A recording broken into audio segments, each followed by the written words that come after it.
नमस्कार, सी न्यूज भारत में आपका एक बार फिर से स्वागत है। वक्त हो चुका है मध्य प्रदेश बुलेटिन का। शुरुआत इंदौर से करेंगे, जहां पुलिस कमिश्नर कार्यालय में सोशल मीडिया इन्फ्लुएंसर्स और कंटेंट क्रिएटर्स के साथ विशेष सेमिनार आयोजित किया गया और साथ ही बात होगी मंडला की, जहां टिमर मांझी समाज की जिला स्तरीय बैठक आयोजित की गई। ऐसी तमाम खबरों पर करेंगे विस्तार से चर्चा। इंदौर पुलिस कमिश्नरेट ने बढ़ते साइबर अपराधों पर रोक लगाने के लिए सेफ क्लिक 2.0 अभियान के तहत पुलिस कमिश्नर कार्यालय में सोशल मीडिया इन्फ्लुएंसर्स और कंटेंट क्रिएटर्स के साथ विशेष सेमिनार आयोजित किया। बैठक में पुलिस अधिकारियों ने fake investment app, digital arrest, lottery fraud और सोशल मीडिया हैकिंग जैसे साइबर ठगी के तरीकों की जानकारी दी तथा रील्स और सोशल मीडिया पोस्ट के माध्यम से आम लोगों को जागरूक करने की अपील की। पुलिस कमिश्नर संतोष सिंह ने महिलाओं, बुजुर्गों और युवाओं तक साइबर सुरक्षा का संदेश पहुंचाने पर जोर दिया। इन्फ्लुएंसर्स ने भी इस अभियान में सहयोग कर साइबर जागरूकता फैलाने का संकल्प लिया।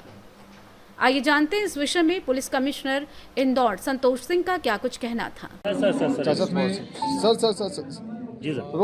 हमारे इंदौर शहर के जितने सोशल मीडिया इन्फ्लुएंसर्स हैं, जितने हमारे मीडिया के सहयोगी हैं, उन सभी को सेफ क्लिक 2 अभियान की भागीदारी के लिए यहाँ पे आमंत्रित किया गया था। और जैसा आपको विदित ही है कि ये अभियान 24 जून से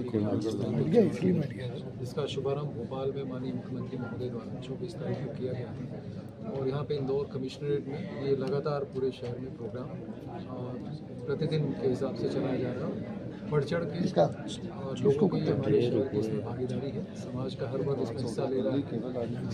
अभी तक हम लोग सैकड़ों प्रोग्राम इस तरह के पूरे शहर में कर चुके हैं। जैसा आपको पता है कि इस प्रोग्राम का मूल उद्देश्य हमारे नागरिकों को, पूरे हमारे प्रदेश में, हमारे इंदौर शहर के लोगों को साइबर क्राइम के खतरों के, साइबर क्राइम किस किस प्रकार से कमिट किए जा रहे हैं और अगर साइबर क्राइम हो जाता है तो उनसे बचाव के लिए कैसे उसकी रिपोर्टिंग करनी है, उसके बारे में बताया जा रहा है। और एक ये पूरा समग्र रूप से चलाया जाने वाला अभियान है जो कि 8 तारीख तक चलेगा। और पूरा उद्देश्य हमारा है कि लोग इसके बारे में जागरूक होकर अपना बचाव कर सकें और ये जो हमारे अभियान का जो पॉइंट्स हैं, जो इसके बारे में जो जागरूकता की जा रही है, वो अपने घर, परिवार, समाज हर जगह ले जाए ताकि ज़्यादा से ज़्यादा लोग साइबर क्राइम्स के प्रति जागरूक होकर इनसे अपना बचाव कर सकें। साइबर क्राइम से बचाव का मुख्य जो बिंदु है वो इसके बारे में जागरूक रहना और ऐसी कोई भी ऑनलाइन इसमें एक्टिविटी नहीं करना है जिससे कि किसी प्रकार की सेल्फ उसको खासतौर से मॉनेटरी रूप में नुकसान हो। इसके सारे एस्पेक्ट्स के बारे में हम लोगों ने बात की है, चर्चा की है और हम ये भी प्रयास कर रहे हैं कि एक रिकॉर्ड नंबर ऑफ जो हमारा जो सोशल मीडिया पे प्रेजेंस है वो जाए ताकि अधिक से अधिक लोगों के बीच हम पहुंच पाएँ। और हमारे सभी सोशल मीडिया इन्फ्लुएंसर्स ने इसमें अपनी भागीदारी दी है और आने वाले 5 दिनों तक आज के दिन को शामिल करते हुए लगातार हमसे जुड़े रहेंगे और एक बृहद स्तर पे पहुंचने का हम ये पूरा प्लान कर रहे हैं ताकि ज़्यादा से ज़्यादा लोग इसमें अपनी भागीदारी दें ताकि इस तरह के अपराधी को उस पर अंकुश भी लगे, उसके बारे में अवेयर भी हो सके और अगर कोई दुर्भाग्यवश किसी के साथ घटना होती है तो वो हमें सूचना देकर उस पर कार्रवाई की। मुझे लगता है कि भौतिक रूप से जो हम लोगों ने प्रोग्राम किए हैं इसमें हमने 1 लाख से ज़्यादा लोगों को अभी तक टच किया है फिजिकली अपनी गतिविधियों में और आज के अर्ली मॉर्निंग तक हम लोगों ने लगभग 9 लाख लोगों को सोशल मीडिया और इलेक्ट्रॉनिक माध्यमों से टच किया है। तो हमारा टारगेट यह है कि हम इसको आने वाले दिनों में 2.5 मिलियन या 25 लाख की जो हमारी वो डिजिटल रीच हो, इससे ज़्यादा का हम टारगेट कर रहे हैं और फिजिकल भी बहुत सारी भागीदारियाँ हैं, वो अंत में उसका आकलन करेंगे पर समाज के हर वर्ग और पूरे शहर के लोगों तक पहुँचने का हमारा इस बार। इंदौर से सी न्यूज संवाददाता राकेश रैकवार की रिपोर्ट। मंडला में निषाद राज मंगल भवन में टिमर मांझी समाज की जिला स्तरीय बैठक आयोजित की गई, जिसमें जिले और ब्लॉक स्तर के पदाधिकारियों ने बड़ी संख्या में भाग लिया। बैठक में समाज से जुड़े विभिन्न मुद्दों पर चर्चा करते हुए जिलाध्यक्ष उमाशंकर सिंधिया ने कहा कि सरकारी योजनाओं का लाभ पात्र लोगों तक नहीं पहुंचने से समाज पिछड़ता जा रहा है। उन्होंने आरोप लगाया कि समाज के लिए बनी कई योजनाओं का लाभ अन्य लोगों को मिल रहा है। वरिष्ठ कार्यकर्ता थामन बरमैया ने मत्स्य विभाग पर योजनाओं की जानकारी नहीं देने और मछुआरा समितियों के पंजीकरण में लापरवाही बरतने का आरोप लगाया। वहीं संयोजक लाल नंदा ने समाज से एकजुट होकर अपने अधिकारों के लिए संघर्ष करने का आह्वान किया। बता दें कि बैठक में वक्ताओं ने चेतावनी दी कि यदि समस्याओं का समाधान नहीं हुआ तो आने वाले समय में समाज व्यापक आंदोलन करेगा। इस दौरान बड़ी संख्या में समाज के पदाधिकारी और कार्यकर्ता मौजूद रहे। मंडला से सी न्यूज संवाददाता संतोष नंदा की रिपोर्ट। रायसेन जिले के सिलवानी उदयपुरा मार्ग पर बेगमा के पास कार और बाइक की टक्कर में 3 लोग घायल हो गए। हादसे में बाइक चालक चंदू ठाकुर तथा कार सवार प्रदीप आदिवासी और संदीप आदिवासी घायल हुए। स्थानीय लोगों की मदद से तीनों को सिविल अस्पताल सिलवानी पहुंचाया गया, जहां प्राथमिक उपचार के बाद चंदू ठाकुर और प्रदीप आदिवासी की गंभीर स्थिति को देखते हुए उन्हें जिला अस्पताल रायसेन रेफर कर दिया गया है। वहीं संदीप आदिवासी का इलाज सिलवानी में जारी है। पुलिस ने मामला दर्ज कर दुर्घटना के कारणों की जांच शुरू कर दी है। क्या मामला है? कितने एक्सीडेंटल केस आए? ये आरटीई का केस है, लगभग आधे घंटे पहले जो आया है। इसमें एक बाइक और एक कार की आपस में टक्कर हुई है, जिसमें एक चंदू नाम का देवरी का पेशेंट है, बहुत सीरियस है ज़्यादा ही। उसको ऑक्सीजन देते हुए एम्बुलेंस के द्वारा रेफ़र किया गया है। दूसरा पेशेंट है प्रदीप, जिसके उसके सिर में भी कांच की वजह से गंभीर चोट आई है, जिसको रेफ़र कर दिया गया है। आगे का ट्रीटमेंट बाकी। रायसेन से सी न्यूज़ संवाददाता सैयद अरशद मसूद की रिपोर्ट। रीवा में शिक्षा मंत्री इंदर सिंह परमार के आगमन पर भारतीय राष्ट्रीय छात्र संगठन ने अवधेश प्रताप सिंह विश्वविद्यालय की कथित शैक्षणिक और प्रशासनिक अव्यवस्थाओं को लेकर विरोध प्रदर्शन करते हुए ज्ञापन सौंपा। जिलाध्यक्ष पंकज उपाध्याय के नेतृत्व में छात्र नेताओं ने विश्वविद्यालय की कार्यप्रणाली की उच्च स्तरीय एवं निष्पक्ष जांच तथा दोषियों पर कार्यवाही की मांग की। ज्ञापन में छात्रवृत्ति और अन्य शासकीय योजनाओं की राशि में देरी, लंबित शुल्क वापसी, परीक्षा एवं परिणामों में विलंब, अतिथि विद्वानों की नियुक्तियों, कुलगुरु की कार्यप्रणाली, एमएससी प्रथम सेमेस्टर की लंबित परीक्षाओं, कर्मचारियों के वेतन भुगतान और प्रशासनिक अनियमितताओं सहित कई मुद्दे उठाए गए। एनएसयूआई ने चेतावनी दी कि यदि जल्द कार्रवाई नहीं हुई तो छात्रों के हित में चरणबद्ध लोकतांत्रिक आंदोलन शुरू किया जाएगा।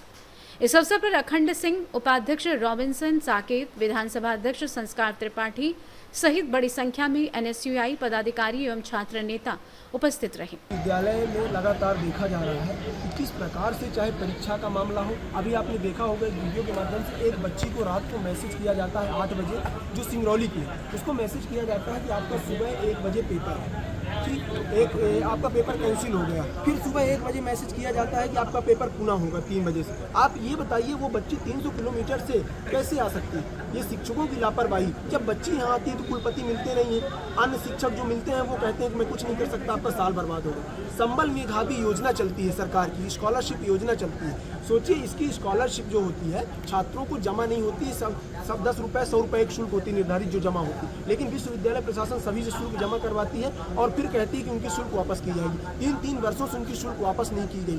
फिर इसी प्रकार आप देखिए अभी कर्मचारी यहाँ लगातार धरने में बैठे हुए हैं, आप लोगों ने देखा है। कर्मचारियों को उनकी वेतन नहीं उपलब्ध हो पा रही। उनकी वेतन क्यों नहीं उपलब्ध हो पा रही? सब जगह 13-13, 14-14 हज़ार मिल रही है, 7-7, 8 हज़ार मिले। आखिर वो पैसा कौन खा रहा है? इसी प्रकार कुलपति साहब टीए जो होता है उसकी जो वित्तीय है वो गाड़ी भी खुद की यूज कर रहे हैं और प्रशासन से भी उसका पैसा ले रहे हैं और यहाँ का भी पैसा ले रहे हैं। तो 2 जगह का पैसा क्यों ले रहे हैं? ये तो गलत है ना। एक मनोज विश्वकर्मा जी हैं यहाँ, उनके ही कहने पे वित्तीय योजनाओं की फाइल में साइन होती है, उनकी इतने करीबी बन चुके हैं, यहाँ पे वैकेंसी भर जाती है, पता नहीं चलता है। इस तरह की स्थिति है विश्वविद्यालय में। परीक्षा डिपार्टमेंट में लगातार लापरवाही हो रही है। इन्हीं सभी विषयों को देखते हुए आज हमने शिक्षा मंत्री इंदर सिंह परमार जी को रोका है और उनको ज्ञापन के माध्यम से अवगत कराया है कि जितनी भी ये समस्याएं विश्वविद्यालय में है, अगर इनका निराकरण 1 हफ्ते के भीतर नहीं हुआ और ये जो करीबी लोगों को बैठाकर कुलपति महोदय जैसे मनोज विश्वकर्मा जी लोग जैसे उन्हीं के साइन कर लेते हैं, मतलब इस तरह की स्थिति है, तो ऐसे लोगों के ऊपर कार्रवाई की जाए। और अन्यथा एनएसयूआई अब ये जो आरएसएस और बीजेपी और एबीवीपी के लोग बैठे हुए हैं और यहाँ पे काम कर रहे हैं, चाहे कुलपति हो, आज भी आप देखिए राष्ट्रीय अध्यक्ष जी एबीवीपी के मुख्य अतिथि थे, चेतन सुखारिया जी यहाँ पे मुख्य अतिथि थे। ये कौन से पदाधिकारी है, कौन से समाज सेवी है? हमारे तो समझ में नहीं आया। पहली बात तो अघोषित छात्र संगठन है इनका, तो ये जो इस प्रकार से चड्ढा गैंग काम कर रहे हैं, इनके खिलाफ एनएसयूआई सदैव काम की है और जरूरत पड़ी तो हम अगले 1 हफ्ते के भीतर अगर इस बच्ची का निराकरण नहीं हुआ और वित्तीय योजनाओं में जो लगातार घपला किया जा रहा है इनका निराकरण नहीं हुआ तो अगले हफ्ते तालाबंदी विश्वविद्यालय में होगी, जिसकी जिम्मेदारी पूरी शासन, प्रशासन और विश्वविद्यालय प्रशासन की होगी। रीवा से सी न्यूज़ संवाददाता अर्जुन तिवारी की रिपोर्ट। खबर सतना से, जहां जिला अधिवक्ता संघ के चुनाव की मतगणना जारी है। चुनाव परिणाम को लेकर अधिवक्ताओं में उत्सुकता बनी हुई है और परिसर में हलचल का माहौल है। निर्वाचन अधिकारियों के अनुसार मतगणना प्रक्रिया शांतिपूर्ण ढंग से चल रही है तथा शाम करीब 6 बजे तक अंतिम परिणाम घोषित किए जाने की संभावना है। सतना से सी न्यूज़ संवाददाता शिवम गुप्ता की रिपोर्ट। उज्जैन के प्राचीन चिंतामढ़ गणेश मंदिर में गुप्त दानदाता ने अपनी श्रद्धा और आस्था की अनूठी मिसाल पेश करते हुए गर्भगृह की अंदरूनी दीवार को चांदी से मढ़वा दिया। मंदिर समिति के अनुसार इस कार्य में करीब 35 किलो चांदी का उपयोग किया गया, जिससे गर्भगृह का स्वरूप पहले से अधिक भव्य और दिव्य दिखाई देने लगा है। समिति ने बताया कि दानदाता ने अपनी पहचान पूरी तरीके से गोपनीय रखने की इच्छा जताई और किसी प्रकार के सम्मान या प्रचार से भी इनकार कर दिया। मंदिर प्रशासक अभिषेक शर्मा के अनुसार ये कार्य केवल भगवान चिंतामढ़ गणेश के प्रति श्रद्धा और भक्ति की भावना से कराया गया है। चांदी की नक्काशी से सजे गर्भगृह को देखकर श्रद्धालु भी इसकी भव्यता की सराहना कर रहे हैं। उज्जैन से सी न्यूज संवाददाता विजय सोलंकी की रिपोर्ट। बड़नगर लोक निर्माण विभाग के अंतर्गत निर्माणाधीन पलदूना दोतरू 23 किलोमीटर सड़क पर पानी निकासी को लेकर चल रहा विवाद प्रशासन की पहल से सुलझ गया।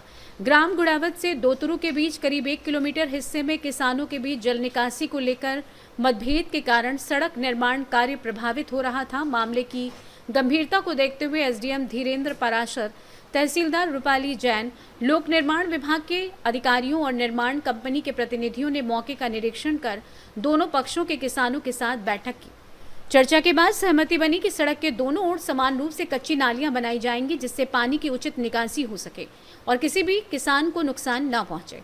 प्रशासन ने किसानों से निर्माण कार्य में सहयोग करने की अपील की। वहीं प्रशासन द्वारा त्वरित समाधान किए जाने पर किसानों ने एसडीएम धीरेन्द्र पराशर, तहसीलदार रूपाली जैन सहित प्रशासनिक अधिकारियों का आभार व्यक्त किया। उज्जैन से सी न्यूज संवाददाता विजय सोलंकी की रिपोर्ट। फिलहाल के लिए इस खास बुलेटिन में बस इतना ही। देश दुनिया की तमाम बड़ी खबरों को जानने के लिए जुड़े रहें सी न्यूज भारत के साथ। हर खबर आपके साथ, आपके हाथ।